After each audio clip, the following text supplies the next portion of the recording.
আসসালামু আলাইকুম প্রিয় দর্শক, সুইটির সহজ রান্নায় আপনাদের সবাইকে স্বাগত জানাচ্ছি। আমি সুইটি। এই মুহূর্তে যারা আমার ভিডিওটি দেখছেন সবাইকে অনেক অনেক শুভেচ্ছা জানাচ্ছি। দর্শক, আজকে আমি আপনাদের সাথে পিৎজা তৈরির রেসিপিটি শেয়ার করছি। চলুন আমরা রেসিপিটি দেখে নেই। একটি বাটি নিয়েছি, বাটিতে নিয়ে নিচ্ছি 1 কাপ পরিমাণ ময়দা। এর মধ্যে স্বাদ মতো লবণ দিয়ে দিচ্ছি। 1 টেবিল চামচ পরিমাণ কর্নফ্লাওয়ার, 1 টেবিল চামচ পরিমাণ ইস্ট। এগুলো মিক্স করে নিচ্ছি শুকনো অবস্থাতেই। এবার দিয়ে দিচ্ছি 1 টেবিল চামচের একটু বেশি গুঁড়ো দুধ। এগুলো আবারও শুকনো অবস্থায় মিক্স করে নিচ্ছি। শুকনো অবস্থায় আগে হাতে মিক্স করে নিচ্ছি যাতে সুন্দরভাবে মিশে যায়। এবারে হালকা গরম পানিতে এগুলো আস্তে আস্তে মিক্স করে একটি ডো তৈরি করব। অবশ্যই পানি কুসুম গরম হতে হবে, ঠান্ডা পানি হওয়া যাবে না। আর অল্প অল্প দিয়ে মিক্স করে একটি ডো তৈরি করতে হবে। একবারে বেশি দিয়ে গেলে কিন্তু নরম হয়ে যেতে পারে। দেখুন, একটি ডো প্রায় তৈরি হয়ে এসেছে। এবারে একটু তেল দিয়ে নিচ্ছি। তেল দিয়ে আবারও এটাকে সুন্দর করে মুথে নিচ্ছি।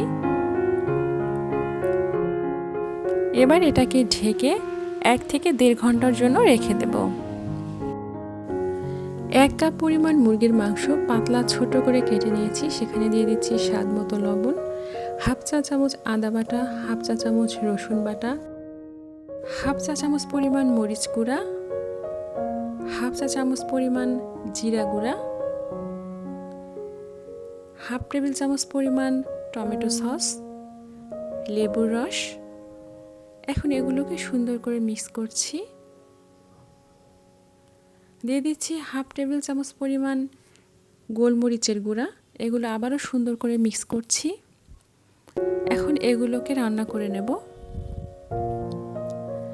মাংস রান্নার জন্য চুলায় একটি প্যান বসিয়ে দিয়েছি আর সেখানে দিয়ে দিচ্ছি রান্নার তেল। প্রায় 2 টেবিল চামচ পরিমাণ তেল দিলে হয়ে যাবে। সেখানে মাংসগুলো ঢেলে দিচ্ছি। এখানে কিন্তু পানি দেওয়ার প্রয়োজন নেই, কারণ মাংসগুলোই যেটুকু পানি ছেড়ে দেবে সেখানেই মাংসটা ভাজা ভাজা হয়ে আসবে। এটি বারবার উল্টিয়ে পাল্টিয়ে নেড়ে দিচ্ছি। এটা কিন্তু ঢেকে দেবারও দরকার নেই, আবার পানি দেবারও দরকার নেই। মাংসটা ভাজা হয়ে গেছে, এবার এটাকে নামিয়ে ফেললাম।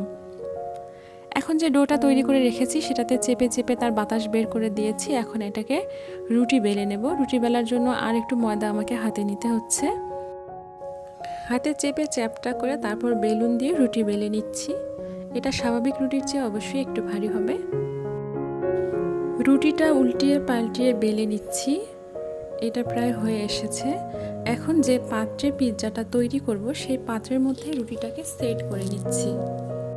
রুটিটা সেট করা হয়ে গেছে। এখন এর মধ্যে দিয়ে দিচ্ছি পিৎজা সস। পিৎজা সস বাজারে কিনতে পাওয়া যায়, কিন্তু আমি এটা বাসায় তৈরি করেছি। এর লিঙ্কটি ডিসক্রিপশন বক্সে দিয়ে দিয়েছি। এখন দিয়ে দিচ্ছি চিজ। এখানে মোজারেলা চিজ ব্যবহার করেছি, সেই চিজগুলো উপরে দিয়ে দিচ্ছি। এখন একটি কাঁটা চামচ দিয়ে রুটিটাকে কেটে দেব।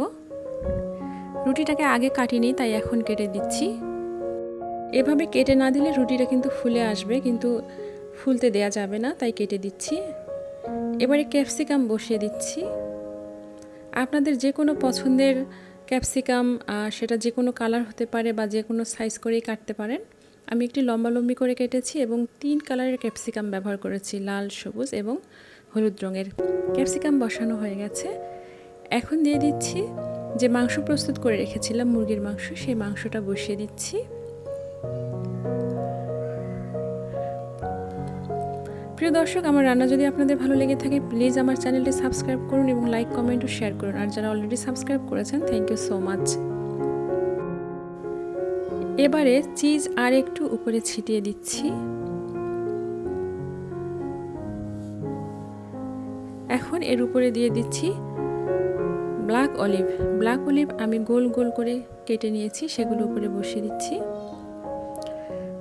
এখন এর উপরে দিয়ে দিচ্ছি স্বাদ মতো লবণ, ছিটিয়ে দিচ্ছি খুবই সামান্য পরিমাণ, 1 চিমটি। আর দিয়ে দিচ্ছি গোলমরিচ গুঁড়া, দিয়ে দিচ্ছি চিলি ফ্লেক্স, আর দিয়ে দিচ্ছি অরিগানো। অরিগানো পিৎজার কিন্তু আসল মশলা, কখনোই এটা অ্যাভয়েড করা যাবে না, বরং একটু বেশি পরিমাণেই দিতে হবে। এটি রান্নার জন্য প্রস্তুত হয়ে গেছে। এখন চুলায় একটি প্যান বসিয়ে দিয়েছি, সেখানে একটি স্ট্যান্ড বসিয়ে দিয়েছি। সেই স্ট্যান্ডটা গরমও করে নিয়েছি। এখন পিৎজার থালাটা এখানে বসিয়ে দিলাম এবং ঢেকে দিলাম। প্রথমে হাই হিটে কড়াইটি গরম করে নিয়েছি এবং তারপর ফ্লেমটি মিডিয়াম করে দিয়েছি এবং আধা ঘন্টা পরিমাণ এটাকে রান্না করেছি। এখন একটি কাঠি দিয়ে চেক করছি, হ্যাঁ এটি হয়ে গেছে। এখন নামিয়ে ফেলছি, একটু পরে নামিয়ে ফেলছি, তাই হাত দিতে সমস্যা হলো না।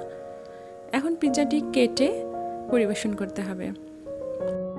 দর্শক, দোকানের পিৎজা না কিনে এভাবে পিৎজা তৈরি করে খাওয়ার চেষ্টা করুন, স্বাদে গন্ধে একদম অতুলনীয় হবে। আর বাসার তৈরি খাবার তো নিঃসন্দেহে অনেক ভালো হয় এবং স্বাস্থ্যসম্মত হয়।